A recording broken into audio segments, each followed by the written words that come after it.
बात करने के लिए हमने राब्ता किया है मुत्तहिदा कौमी मूवमेंट की राब्ता कमेटी के रुकन डॉक्टर सगीर अहमद से।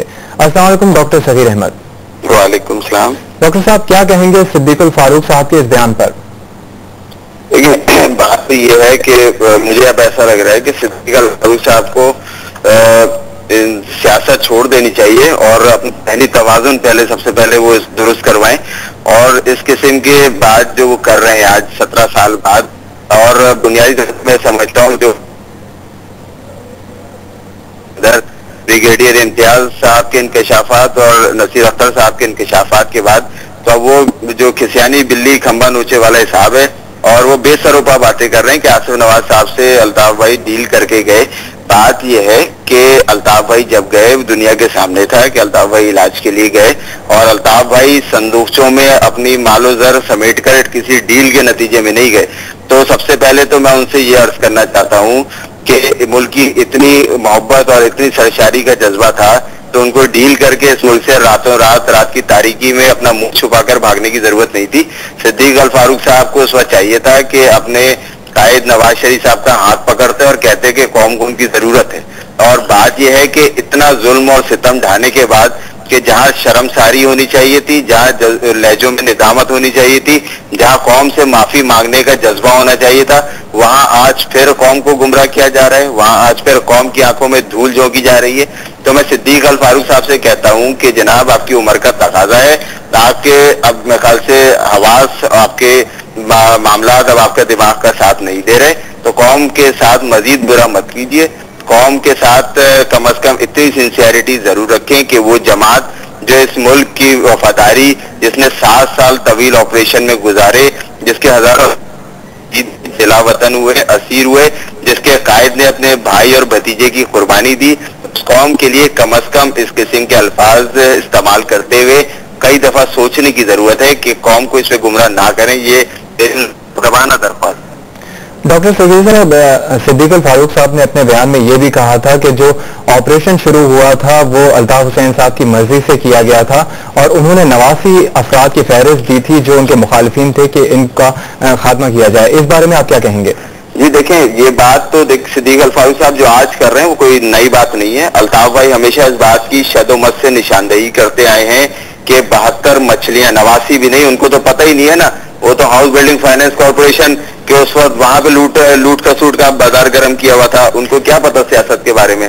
उनको तो सबसे पहले अपना रिकॉर्ड दुरुस्त करने की जरूरत है। 72 मछलियों के नाम जारी की गई थी कि अगवा बराए तावान, और सिंध के अंदर जो ये भी तोहफा है नवाज शरीफ गवर्नमेंट का कि 88 से जब वो आए 90 के अंदर, उसमें पूरे सिंध के अंदर डाका अगवा बराए तावान की एक सोरिश की तरह एक लहर फैली हुई थी, उसको तोड़ने के लिए ये ऑपरेशन किया जा रहा था। और जहां तक वो कहते हैं कि उनको कोई इल्म नहीं है, तो आज के अखबारात उठाकर देखें, कल के अखबारात उठाकर देखें, आर्टिकल 147 के तहत किसने इजाजत दी और कौन ब्रीफिंग्स के अंदर शिरकत करता रहा। उस वक्त के chief of the army staff, उस वक्त के कोर कमांडर ने नवाज शरीफ साहब को पूरी ब्रीफिंग दी थी और उसके बाद ये कहते हैं कि अल्ताफ भाई की नॉलेज में था। तो अल्ताफ भाई हमेशा ये बात डॉक्टर सगीर साहब, कतई कलामी की माजरत चाहूंगा, लेकिन ब्रिगेडियर इम्तियाज साहब ने यह भी तस्लीम किया था कि जब ऑपरेशन शुरू किया गया था तो उस वक्त नवाज शरीफ साहब को उसका इल्म नहीं था, हाँ बाद में उनको खबर हो गई थी। देखिए जी, मेरे पास सामने आज का अखबार रखा हुआ है, आज का कौमी अखबार है, जिसमें 6 जून 1992 की, जिसमें उस वक्त के chief of the army staff, उस वक्त के कोर कमांडर, उस वक्त के चीफ मिनिस्टर मुजफ्फर हुसैन शाह साहब, और ये तस्वीर है कि जहाँ पे ब्रीफिंग दी जा रही है नवाज शरीफ साहब को, और उसमें ये कहना कि जी लाइल थे। तो मैं ब्रिगेडियर इम्तियाज साहब से भी ये कहना चाहूंगा कि हो सकता है वो इस बात को मंजर आम पे ना ला रहे हो, क्योंकि आज 17 साल बाद उन्होंने सच बोलना शुरू किया है, तो हो सकता है अभी थोड़ा सा और टाइम लगे कि मजीद उनको और चीजें भी शायद रिकॉल हो और वो मजीद उन चीजों का भी इंकशाफ करें जो शायद उन्होंने वक्त का मसले समझते हुए, वक्त की शायद तकाजा समझते हुए आज इंकशाफ ना कर रहे हो सकता है कल वो इस बात का इंकशाफ करें।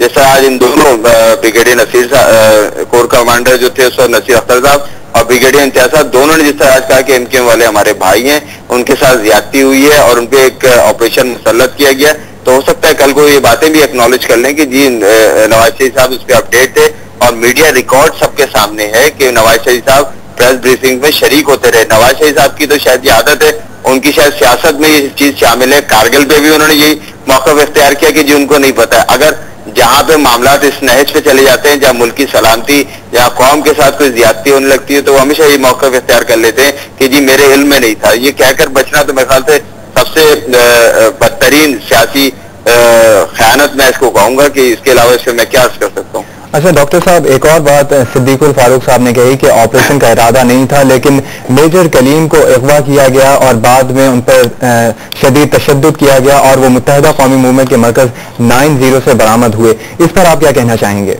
देखिए, अब ये सिद्दीकुल फारूक साहब का मैंने जिस तरह शुरू में अर्ज किया कि वो चूंकि सियासी बसीरत तो है नहीं उनके पास, उनको छोड़ दिया जाता है इस किस्म के बेसरुपा बातें करने के लिए। तो बात यह है कि दुनिया को पता है मेजर कलीम साहब अगर एमकेएम ने अगवा किया होता तो एमकेएम के पास से बाजियाब होते, और जिस तरह उन्होंने कहा 90 से बाजियाब हुए, तो कहीं तो कोई मीडिया रिकॉर्ड ये बात क्लेम करता होगा कि जी मेजर कलीम फला जगह से बाजियाब हुए।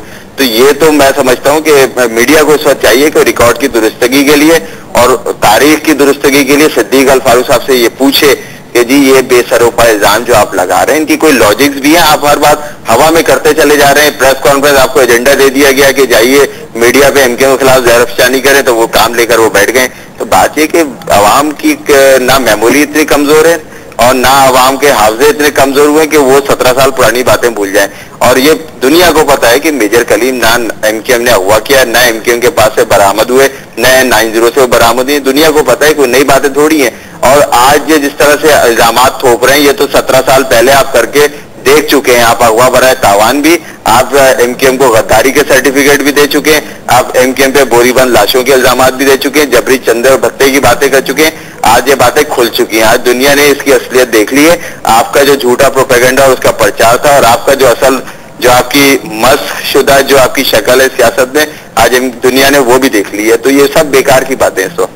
जी बहुत शुक्रिया आपका डॉक्टर सगीर अहमद।